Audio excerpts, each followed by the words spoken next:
What's going on YouTube? Welcome to my channel, Life of Yaz. I hope you guys have an amazing day. It's been a while, but I've got a new video for you guys. But just before we start, if you haven't subscribed, make sure you click that subscribe button. And to everyone out there that's been supporting the grind, that's been supporting my channel, I really appreciate that, and thanks for the love and the support. So this video is going to be slightly different.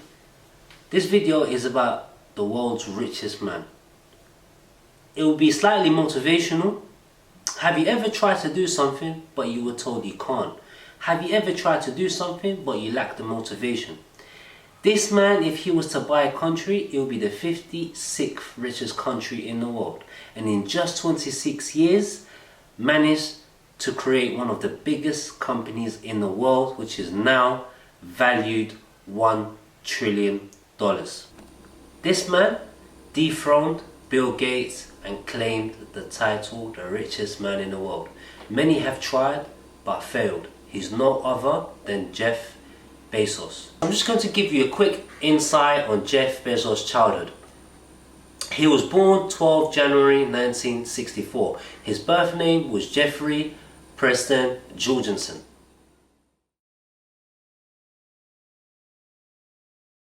How he got the name Jeff Bezos: his parents got divorced at such a young age, and his mother remarried a Cuban immigrant that goes by the name Michael Bezos. Shortly after the wedding, Michael adopted Jeff and gave him his name Bezos.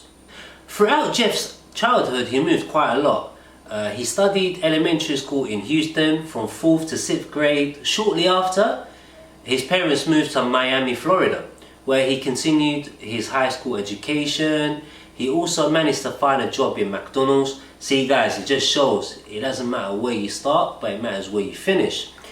Jeff Bezos finally finished his education in Princeton University, where he studied computer science and electrical engineering. So guys, that's just a wrap on Jeff Bezos' background and education. Now we'll be moving on to his business career and the life of Amazon and how it all began. Shortly after Jeff graduated from Princeton University, majoring in computer science and electrical engineering, he started to work in Wall Street at a new startup telecommunication company that goes by the name of Fittle. Fittle was responsible for building a telecommunication for international trades. Jeff Bezos worked with Fittle. During that period, he quickly got promoted and he was the head of development, the director of customer services. This just shows guys that, you know, when you put in the work, when you graft, you get rewarded. Even though Jeff's dream was not to work for a startup company, his goal was always to be his own boss. He still gave it everything. So it just shows that sometimes, even though you're working somewhere, just give it 100%. Always get rewarded. Maybe not straight away, but later on you will reap the reward. Let's continue. Jeff didn't stay at Fittle for a long time. He quickly transitioned into banking and he started working for a hedge fund company that goes by the name D.E. Shaw.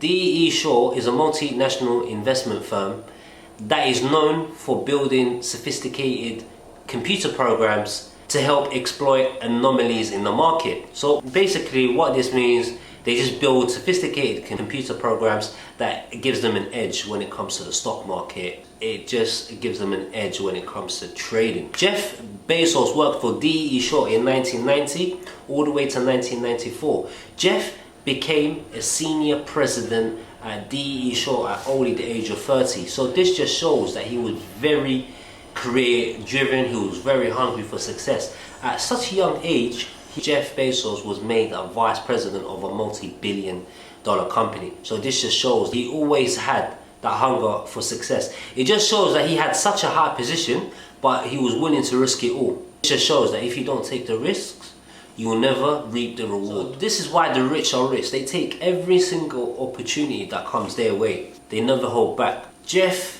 Bezos easily could have just stayed in D.E. Shaw, acquired a few shares in the company. He always saw the bigger picture. He always wanted to be his own boss. All it takes is one idea. In 1996, there was only 10 million computers. So can you just Think about that for a minute.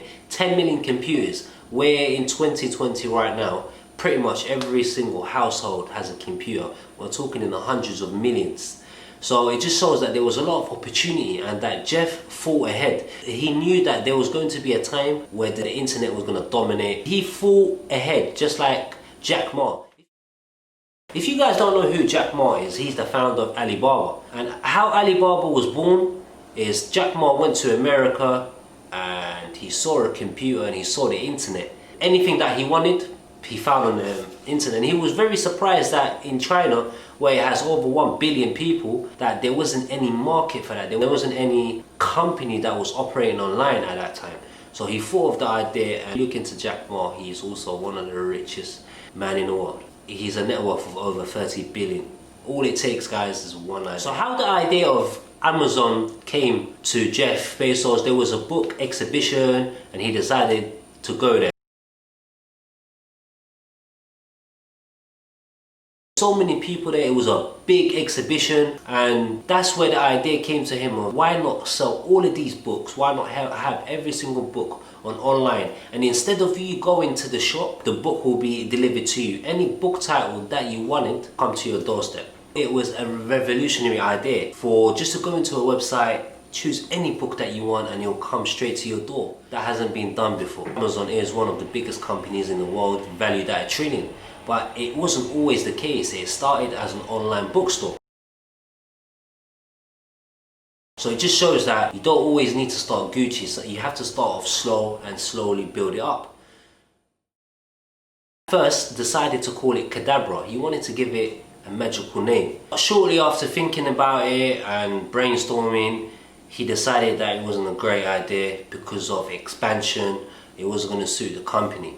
So he thought of the name Amazon, the biggest river in the world. And if you look at Amazon, it's got many streams. And that's expansion. A lot of products, a lot of services. So he decided to go with Amazon. So now Jeff has a business idea and he wants to go ahead with it, and he's quit a senior president role at DE Shaw. He's got the idea and he needs the funding. So who does he go to? The first person he spoke to was his colleague at DE Shaw, who was one of the directors. He told him about his business idea.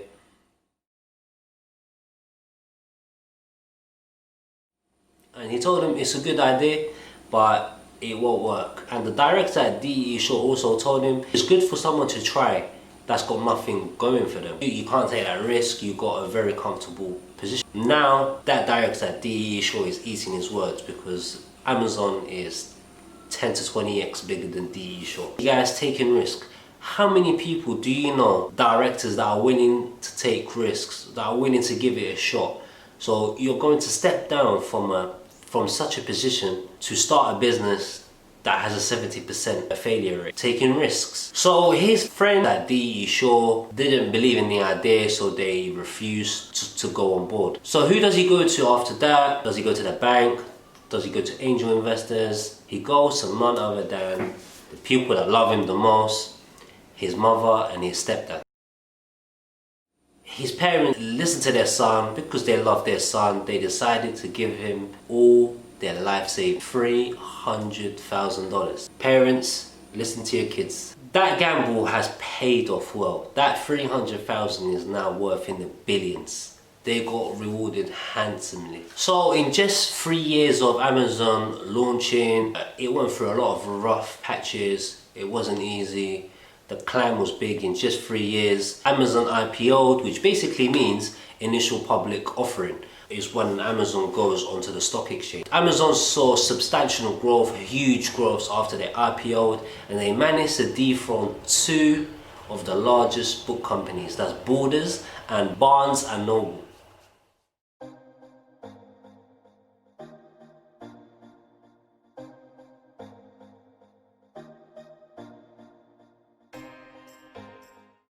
So guys, that was just an insight on Jeff's early career and how Amazon started. So guys, this is the fun part, the numbers. How much money does Jeff Bezos make? I know you guys have been waiting for this. I'm excited now. I know you guys are excited. Had to get the Ferrero Rocher milkshake on deck. Man, that's good. Let's talk numbers. So how much money does Jeff Bezos make? Just to get this out of the way, his net worth right now, 2020, is $183 billion. Let me just say that again. Let me just repeat that again. His net worth is $183 billion. And let's not forget, he recently went through a divorce where he had to give a large amount of money to his wife. Let's not dive into that. But even with the divorce, he's still worth $183 billion.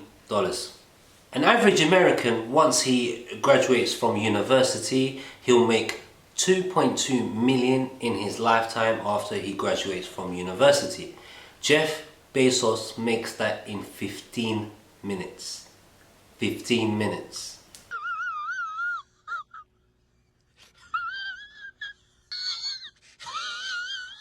That's crazy. But let me just tell you a fun fact. If you were to make $7,000 an hour from now till 2020 years ago, till the time of Jesus, you still wouldn't be richer than Jeff Bezos. Just let that sink in for a bit. Just to give you another staggering fact, Jeff Bezos made 10 billion in one day. So now, since Jeff Bezos acquired this astronomical wealth and one of the richest men in the world, what does he do? He wants to fulfill one of his childhood dreams, and that's space. He always wanted the human race to conquer space, so he invested $500 million into an aerospace company that's called Blue Origin. Bezos purchased Blue Origin on the 29th of April 2015, and his first successful launch was 23rd November 2015. 3, 2, 1.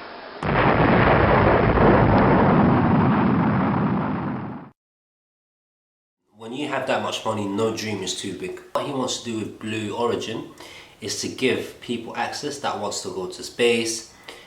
They charge at 200,000 to 300,000 per seat. So if you guys want to go to space, it'll cost you 300,000. I like it here on Earth. That man can go to space for 300 grand. I'll skip. Amazon's headquarters is based in Seattle. The reason why, he wants to be close to Microsoft. It was one of the pioneers in the internet space, so he wanted to be close to Microsoft. How big is Amazon? Amazon's fulfillment center is 600,000 square meters. Let's put that into context for you. That's 59 football fields and 10,000 Olympic swimming pools. And as of now, Amazon has 840,000 employees. So people go, why do the rich escape tax? Because imagine the government taxing 840,000 people. There's your answer. So guys, I really appreciate the support. Make sure you destroy the like button. Let's get this video to 100 likes. I know you guys can do it. Make sure you guys subscribe if you haven't. I really appreciate all the love and the support. It means the world to me. Thank you. Come on, let's get to 1,000 subscribers before September. I know we can do it. Let's do it. Got a lot more content coming. Sorry this one took too long. I really appreciate the love and the support. Make sure you destroy the like button. Make sure you comment. Make sure you subscribe. It's your boy, In and Out. Peace.